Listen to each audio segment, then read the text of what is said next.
What video game doesn't exist, but you want it to?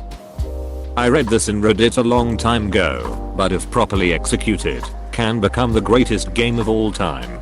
We start as a low-level thug in Gotham City where we slowly rise up ranks by doing tasks. If it's 5-star wanted level, then Batman himself will chase you. The ultimate goal is to dethrone everyone and become Batman's nemesis. Edit. Okay, I just got a new idea. The game will be of 2 parts. In the first part we play as the villain Who ultimately rose to power, and in the second part we play as Batman trying to defeat that villain. Sounds good, but it can have the mechanic of taking area from other gangs like in San Andreas. And they can also do something like, if you have a 4-star level, maybe Robin or Batgirl will show up, and you have to defeat them first before 5-star level Batman shows up in his Batmobile to fight you. Yes, exactly. Commissioner Gordon for 3-star. And yes, acquiring areas will automatically be a part of the game. You will have to work with and betray villains like Black Mask and others to grow further. Your final task is to dethrone Joker by betraying him. A driving game that uses Google Maps, so you can drive around real places at reckless speeds without being arrested, or get through central London at more than 5 miles per hour. The areas were condensed, but the basic concept of the crew was basically this. Midtown madness as well. But it wasn't a true sim. I do think simming my commutes over the years would be super interesting. How fast could I really make it? A VR version of Papers, Please, where you have to judge the person's mannerisms etc, as well as the paperwork in order to judge whether you let them in or not. Done well, could be really absorbing and tense. This is a really cool idea, would love developing for it, but I sadly do not have the equipment to test it. Definitely getting it put in games I want to develop list. The one where you can play as a street cat in the slums of Tokyo. Read about it back in 2012, but I guess it was never developed. Pretty sure it's called Stray, and if it is, it's coming out next year. Could be a different game, but sounds very similar. Hey, that's awesome. My dream is coming true. Titanfall 3. Such an underrated series. It truly is a blast, but they constantly get overshadowed by the more realistic shooter titans like COD. It's just gross. Every single FPS fan I've recommended TF2 to has loved it. I'm convinced it has everything to do with marketing. The big hitters like COD just shovel out so much advertising it's unbearable. World Sim.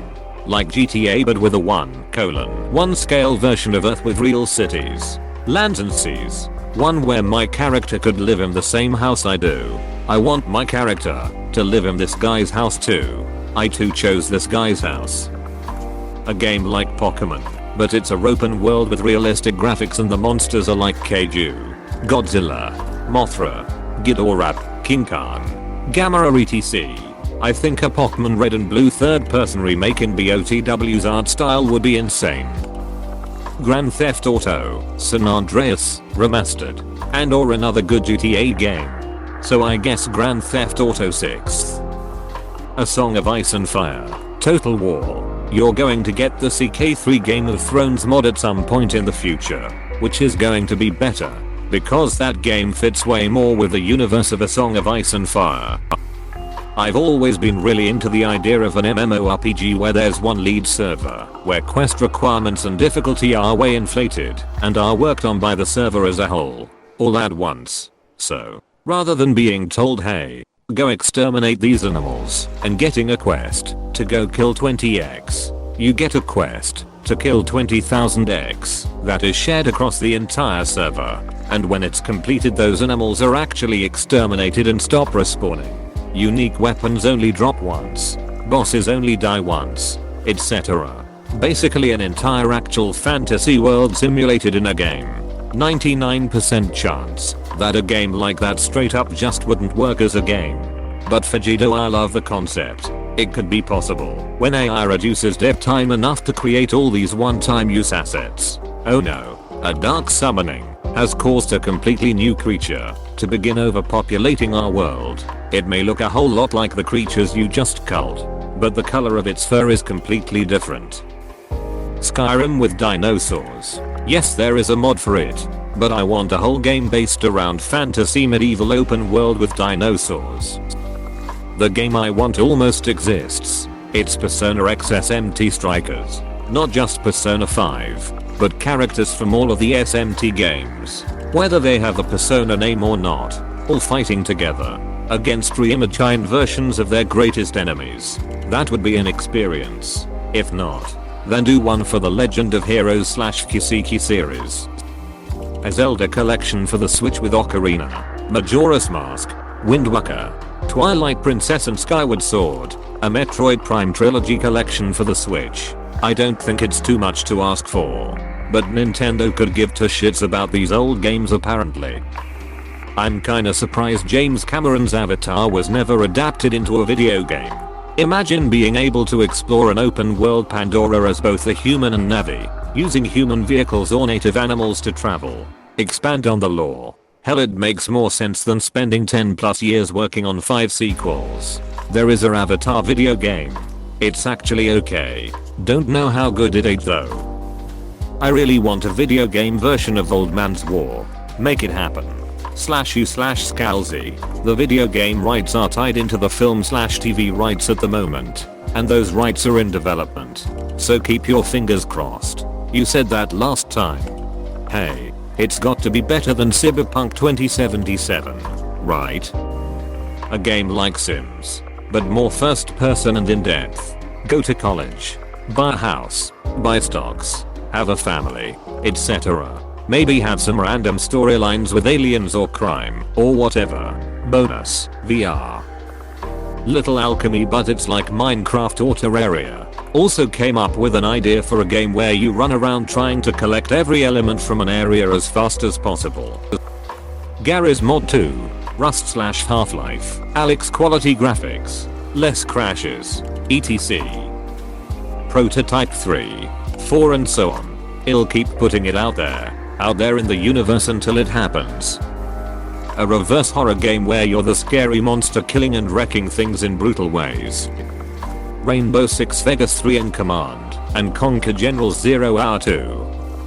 A multiplayer Star Wars game similar to No Man's Sky. The map is much smaller and player interactions will be much more common. As you play and progress, you can go through paths such as becoming a Mandalorian, Sith, Jedi, etc. Each path has unique quests and skills and you won't be set to just one path when you choose it. So if you regret being a Sith, you can do a set of quests to become a Jedi. Something like this really. A full remake of the original Infamous. Same voice actors. Same story. Same map. New graphics. More in-depth side missions and choices. Been my dream game for years now lol. That would be incredible and very nostalgic. RDR3. Play as Hosier and make sure Arthur follows a rightful path. Despite the life he has chosen. I thought about RDR3 a completely other way. For example, you play as Dave, Mac or young Arthur in the Blackwater bit or a continuation of Jack Marston's story, but it would be interesting to play as Hosier. Star Citizen. Is this thing ever gonna come out? I got into watching their videos in 2016. It's been overdue. In 2016. Now, it's 2020. Many of us, literally, won't live long enough to ever see it lol. A Spider-Man game but RPG style, where your choices will determine which villains you fight, and what kind of Spider-Man you'll end up becoming. The main character will be your own instead of Peter Parker, and the points spent in skill trees will end up choosing what kind of spider powers you'll have. Planescape Torment 2. There were some spiritual successors, but other than Disco Elysium, which is A++ fantastic, none of them came even remotely close to matching the magic of PT. The setting was so interesting too. Spore 2. The concept is so good, but the game didn't age well and lacks content. Sadly, it won't get a remaster or a sequel in foreseeable future. Avatar: The Last Airbender in open world. I'm not sure if I would want the storyline to revolve around the gang, or if it should be the Avatar after Korra. My pitch for an RPG: a heroic prince goes on a quest to slay a mother dragon and destroy the clutch of eggs. He succeeds, but he misses one egg. You are not the prince. You are the young dragon that hatches. Alone. You must survive in the wild, grow stronger, forge alliances and rivalries with human settlements and other dragons, and eventually enact your fiery revenge on the prince, now a king, and his kingdom waging war on your kind. Ben 10 Protector of the Earth was a good game. One of my all-time favorites. I always wanted them to remake it, so it would stay more true to the original series. Starting off with all 10 aliens. Being able to steal DNA from alien enemies, the yellow function, and have an exciting endgame arena or boss rush sort of deal. Instead, the series got a sequel followed by tons and tons of petty remakes. This may exist already, but a Jurassic Park game where it's the standard build up your park, get nudiness and the sort. The twist is after a certain amount of time playing, it turns into a survival game where you have to survive an outbreak in your own park. The more nudiness you had in your park, the more trying to kill you. A Star Wars game that uses the Force for more than just combat. One where you actually have to read and think about Jedi or Sith lore and the decisions you make. You could focus on being a swordmaster if you wanted, but you could also focus more on the Force and wielding it as an ally or a tool. Being a swordmaster would give you access to all sorts of cool moves and lightsaber fighting styles, but focusing more on the Force would give you access to a whole host of Force powers beyond just Force push and Force pull. Things like battle meditation, etc. It would be a huge open world game where you can explore ancient Jedi/Sith temples and meditate, solving puzzles and the like, to become more powerful in the Force, or complete side quests helping people to become more powerful with the lightsaber, etc. But you wouldn't be able to do both, because as you leveled up, quests that you're over leveled for, like more combat based quests, if you focus on the Force and vice versa, would become unavailable. The game would have a long overarching quest that would be beatable by one of the two paths you've chosen. Lionhead's Black and White or Black and White 2, or, in-game God willing, Black and White 3, but remastered for VR headsets. Also with a decent sandbox mode. If there's ever a game series that seems designed for VR play, that's it. I've always wanted to develop a game with character customization, a great story and loads of choices that actually mattered. More than that, I want there to be some way to save all that information, so that when I made a sequel you'd be able to pick right back up where you left off. Transfer all the data from the first game to the second, so you could play as the same character. The story might even vary for you, based on the choices you made in the first one, with the end result being a game in which it takes years to play all the possible outcomes. Kinda too many features to be possible MGL. Perfect for a dream scenario like this. I want a RPG set on a spaceship where all the characters on the ship have story arcs and relationships with each other. You can play as all the character and switch between them like GTA 5. When you're not playing as a character, they follow their own schedule and do jobs on the ship. Take the Arkham engine and make a Daredevil game with it. Reduce the Bat-God and Gadget level and no gliding or Batmobile, and you'd have an amazing companion game to the current Spidey games. A die of happiness. Please click subscribe if you enjoyed this video.